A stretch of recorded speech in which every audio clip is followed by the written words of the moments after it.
High বন্ধুরা, রোজকার মতো রান্না দেখাতে চলে আসলাম। কী রান্না করেছি আজকে শনিবার, নিরামিষ রান্না। কী রান্না করেছি বন্ধুরা, চলো তোমাদেরকে দেখিয়ে দিচ্ছি। এটা ভাত বলতে যে আমার কর্তামশাইয়ের খাবার যাবে, এখন খাবারটা বেরিয়ে নিই বন্ধুরা। ভাত আজকে ধোয়া উঠছে না কেন বলুন তো? ভাত আজকে 11টার সময় করে নিয়েছি। অন্য সময় তো ভাত বসে 12:30 পৌনে 1টায়।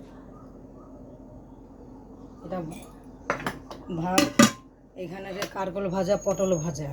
সবার আগে দেখিয়ে দিই, কারকল ভাজা, পটল ভাজা, পটল আলুর তরকারি। তারপর হচ্ছে বন্ধুরা লতি।